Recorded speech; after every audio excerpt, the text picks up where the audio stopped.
சிறப்பு பரிகார கோவில். திருமணம் தடைப்பட்டாலோ அல்லது நீண்ட நாட்கள் திருமணம் ஆகாமல் இருந்தாலோ சிறுவாபுரி பாலசுப்பிரமணிய சுவாமி கோவிலை நாடினால் பலன் உண்டாகும். நம் பிரார்த்தனை நிறைவேற சிறுவாபுரி முருகன் கோவிலுக்கு தொடர்ந்து 6 வாரமும் ஏதாவது ஒரு கிழமையில், அதாவது 6 வாரமும் முதல் வாரம் வந்த கிழமையிலேயே தொடர்ந்து அடுத்த 5 வாரமும் வர வேண்டும். வரும் நேரமும் ஒரே மாதிரியாக இருக்க வேண்டும். காலை என்றால் ஒவ்வொரு வாரமும் காலையிலே வர வேண்டும். மாலை என்றால் ஒவ்வொரு வாரமும் மாலையிலே வர வேண்டும். திருமணம் ஆக வேண்டிய நபர் 6 வாரமும் வாரம் ஒரு நாள் என்று 6 தடவைகள் தொடர்ந்து வந்து சிறுவாபுரி பாலசுப்பிரமணிய சுவாமியை வழிபட திருமணம் விரைவில் அமையப்பெறும்.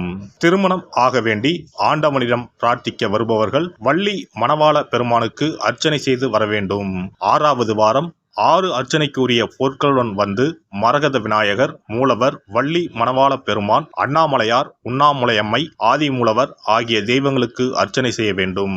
வள்ளி மணவாள பெருமாள் சன்னதியில் தரும் மாலையை திருமண மாலையாக எண்ணி அணிந்து 6 முறை ஆலயத்தை சுற்றி வர வேண்டும்.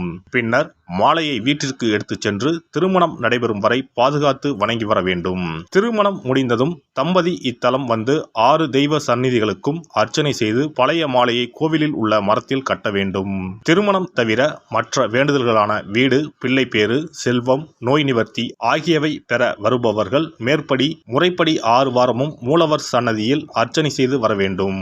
6வது வாரம் மூலவர் சன்னதியில் இருந்து பெற்ற மாலையை அணிந்து 6 முறை நம் வேண்டுதலை இறைவனிடம் முறையிட்டு வெற்றி வேண்டி ஆலயத்தை வலம் பெற வேண்டும். இத்தலத்திற்கு பிரார்த்தனை செய்து வருபவர்கள் 6 வாரமும் திருப்புகழ் பாடி இறைவனை வணங்க வேண்டும். எண்ணியதை முடிக்கும் எம்பெருமானை எண்ணி நம் மனதில் நம்பிக்கையை வளர்த்து கொள்ள வேண்டும்.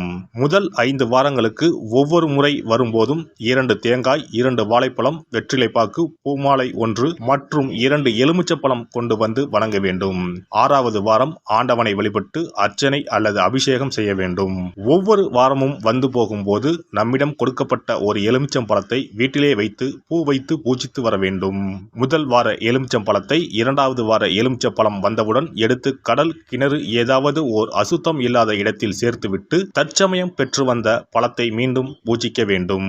இவ்வாறு 5 வாரம் செய்துவிட்டு 6வது வாரம் நாம் பெற்று வந்த பழத்தை ஈரம் படாது பாதுகாத்து நம்முடைய பிரார்த்தனை நிறைவேறும் வரை பூஜிக்க வேண்டும்.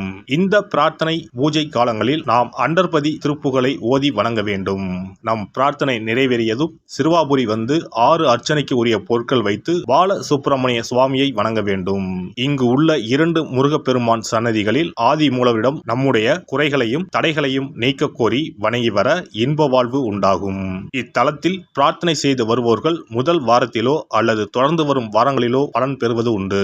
ஒருவருடைய நம்பிக்கை மிகுந்த பிரார்த்தனை அவரின் காரியத்தை மிக விரைவில் முடித்து வைக்கும். எல்லாம் வல்ல இறையருளால் நீங்களும் உங்கள் அன்பு குடும்பமும் உடல் நலம், நீலாயுள், நிறை செல்வம், உயர் புகழ், மெய்ஞானம் ஓங்கி வாழ்க வளமுடன். இந்த வீடியோ பதிவு உங்களுக்கு பிடித்திருந்தால் லைக் பண்ணுங்க, கமெண்ட் பண்ணுங்க, ஷேர் பண்ணுங்க, மறக்காம சப்ஸ்கிரைப் பண்ணுங்க, பக்கத்துல இருக்கிற பெல் பட்டனை கிளிக் பண்ணுங்க. நன்றி, வணக்கம். ஓம் நமச்சிவாய. சிவாய நம.